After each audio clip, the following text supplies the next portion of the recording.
dia a todos os ouvintes do programa Vivendo a Fé, a mensagem do amor de Cristo para todos. É uma grande alegria estarmos novamente aqui, juntamente com vocês. Olá, bom dia a todos que estão nos ouvindo. Hoje o nosso estudo será baseado no livro 5 Minutos com Jesus, do ano de 2016, com o título Comparar, do pastor Lucas Albrecht. E o texto base para a nossa reflexão de hoje se encontra no Evangelho conforme Marcos, capítulo 4, versículos 26 a 34. Jesus disse: "O reino de Deus é como um homem que joga semente na terra. Quer ele esteja acordado, quer esteja dormindo, ela brota e cresce, sem ele saber como isso acontece. É a própria terra que dá o seu fruto. Primeiro aparece a planta, depois a espiga, e mais tarde os grãos que enchem a espiga. Quando as espigas ficam maduras, o homem começa a cortá-las com a foice, pois chegou o tempo da colheita." Jesus continuou: "Com o que podemos comparar o reino de Deus? Que parábola podemos usar para isso? Ele é como uma semente de mostarda, que é a menor de todas as sementes, mas depois de semeada, cresce muito até ficar a maior de todas as plantas, e os seus ramos são tão grandes que os passarinhos fazem ninhos entre as suas folhas." Assim, usando muitas parábolas como estas, Jesus falava ao povo de um modo que eles podiam entender, que só falava com eles usando parábolas, mas explicava tudo em particular aos seus discípulos. Ao longo de sua trajetória, Jesus Cristo contou muitas parábolas.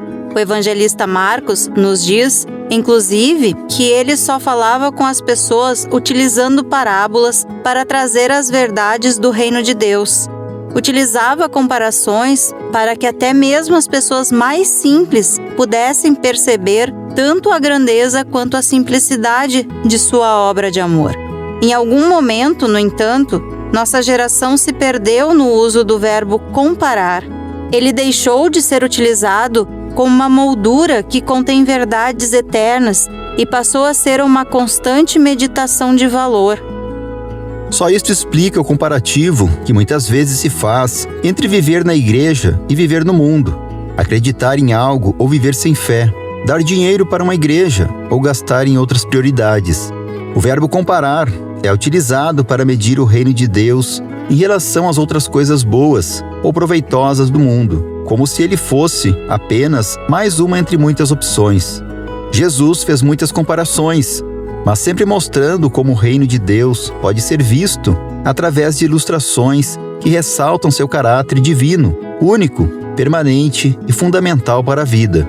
Fazer parte desse reino é receber perdão, vida e salvação eterna. Comparar o reino de Deus com coisas humanas para tentar estabelecer graus de valor é fazer perguntas erradas e conduzem a respostas equivocadas.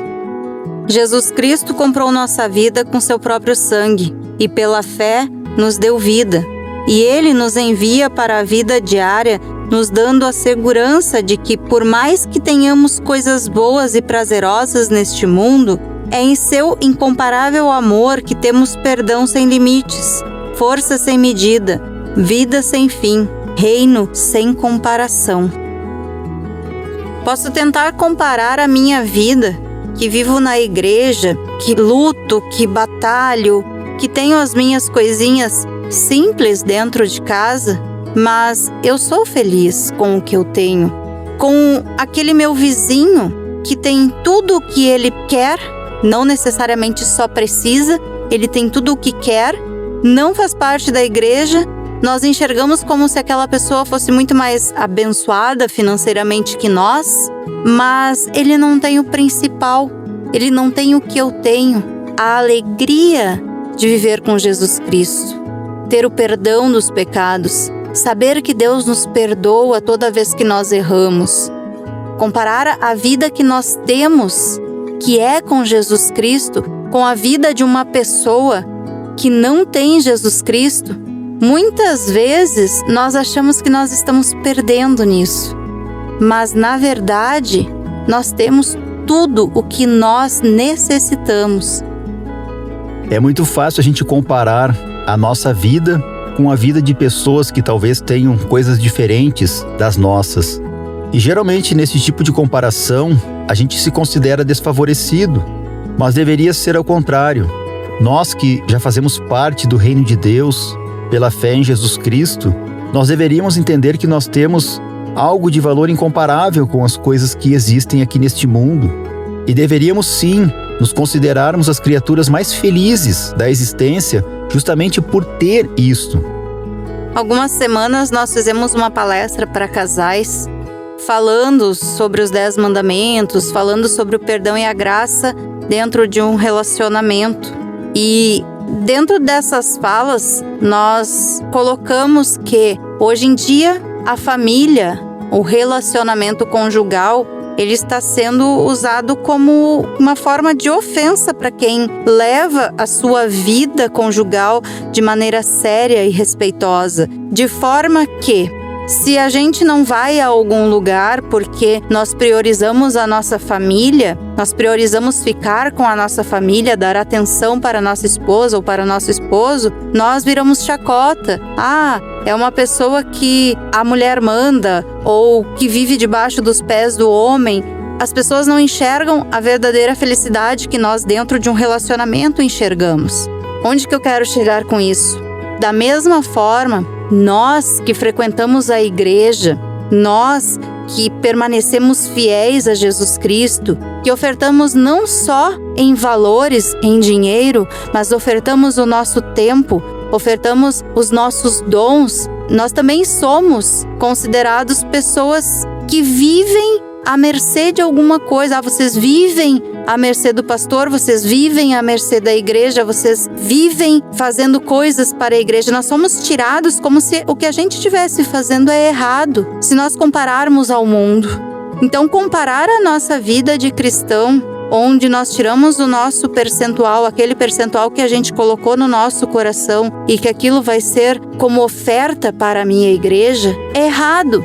Agora, eu gastar tudo aquilo que eu tenho, que sobrou ou que de repente vai até sair da mesa dos meus filhos, da comida dos meus filhos, e botar tudo num bar, botar tudo num jogo, botar tudo numa festa, tá correto. É uma inversão de valores que nós estamos passando, inclusive, para os nossos filhos. E aí, nós reclamamos amanhã que o mundo está perdido. Os jovens estão perdidos. Onde as crianças vão parar? Mas qual é o exemplo que eu estou dando dentro de casa? Eu ensino para eles que ofertar na igreja é importante para manter o trabalho do reino de Deus? Ou eu ensino para eles que gastar o meu dinheiro com qualquer outra coisa é mais importante? Comprar um carro novo, ir numa festa, ir num jogo? Nós estamos deturpando os valores das nossas famílias.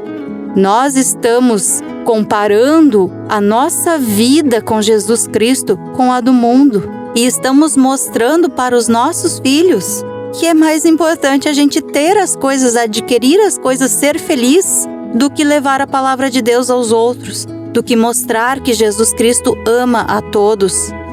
Uma coisa que as pessoas não deveriam fazer é tentar comparar as coisas do mundo com as coisas de Deus. Jesus, quando falava em parábolas, quando ele fazia comparações, ele sendo Deus, ele conhece a outra realidade. Jesus tinha autoridade para fazer tais comparações, para fazer com que as pessoas pudessem desejar estar no reino, que é infinitamente melhor do que qualquer outra coisa que nós conhecemos ou venhamos a conhecer.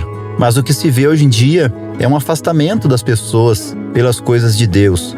Não existe mais tanta curiosidade. Pelo contrário, as pessoas denigrem algo que elas não conhecem. Elas falam mal de algo que elas sequer têm noção do que é. Nós precisamos das coisas de Deus. Nós precisamos buscar a palavra de Deus, nós precisamos buscar compreender aquilo que Deus quer de nós. E assim como o alimento físico que nós precisamos para manter o nosso corpo, nós precisamos do alimento espiritual para manter a nossa alma. Pegando mais uma vez então o comparativo, como eu já comparei anteriormente ao encontro de casais, eu vou comparar a uma postagem que saiu agora há poucos dias também, em relação ao pastor. Quando o pastor chega na igreja, quando o pastor ora, quando o pastor prepara o culto, quando o pastor pede a Deus que os fiéis estejam lá e ele enxerga os bancos vazios. A decepção do pastor não é pelas pessoas não estarem ali, Não é porque o pastor quer aplausos, não é porque o pastor quer que a igreja esteja cheia de pessoas. Não é pelas pessoas, é pela alma das pessoas. Ver os bancos vazios não significa que o pastor esteja se referindo às pessoas. Ver os bancos vazios deixa o pastor triste porque ele sabe que são almas que estão se perdendo. Comparando a nossa vida com a vida diária de pessoas que não se importam com Jesus Cristo, se nós deixarmos de ir à igreja, se nós deixarmos de fazer as nossas orações, se nós deixarmos de fazer as nossas devoções, a nossa vida vai ficar tão vazia de Jesus Cristo e de repente tão cheia do mundo, que quando nós precisarmos de verdade, de fato, a nossa fé vai estar tão fraca, tão desnutrida, que vai faltar forças para que a gente possa recorrer a quem realmente faz sentido nas nossas vidas, que é Jesus Cristo. E assim como o nosso corpo físico precisa do alimento, o nosso espírito também precisa do alimento que Jesus tem para nos dar, a sua palavra, o seu perdão, o seu evangelho, ou seja, o alimento espiritual. Que nós tenhamos sede, que nós tenhamos fome deste alimento, para que a gente possa ter a nossa vida sustentada, para que a nossa vida possa fazer o real sentido aqui neste mundo e depois na eternidade. E que eu não tenha isso só para mim, que eu queira isso também para os outros, que eu convide as pessoas para ir à igreja, que eu incentive as pessoas a participar, incentive também as pessoas a ofertar para a sua igreja, de maneira que ela não sinta dor em seu coração, mas que ela sinta a alegria de estar ofertando aquilo que Deus abençoou, para que também outras pessoas possam escutar a palavra, para que outras pessoas também sejam abençoadas pela mesma bênção que ela tem, que é a vida eterna, que é a fé pelo Espírito Santo em Jesus Cristo. Que ela não sinta dor quando ela abre mão de ir a uma festa, quando ela abre mão de sair porque ela tem que ir à igreja. Não, que ela seja feliz, que ela se alegre porque ela está na igreja, ela está na casa do Pai e o Pai a recebe de braços abertos, assim como Jesus Cristo se entregou de braços abertos. E desta forma, vamos colocar nossa gratidão em oração, vamos pedir a Deus que, se nós ainda não conseguimos entender o que Ele tem para nós, que a gente consiga entender. Pedir perdão por todas as vezes que nós deixamos de lado a palavra de Deus pelas coisas do mundo e pedir que Deus nos mantenha firmes na fé. Senhor Jesus, obrigado porque me compraste com o teu sangue e porque em tua palavra nos mostras o reino de Deus por meio de belas comparações. Fortalece a nossa fé em Ti, em Teu nome. Amém. Agradeço ao Senhor Jesus que nos permitiu estarmos novamente aqui e agradeço a todos que estão nos ouvindo, desejando uma semana muito abençoada. Também quero agradecer e, primeiramente, agradeço ao nosso Deus por nos proporcionar mais este momento e agradecer também a todos que estão nos ouvindo, desejando um abençoado dia.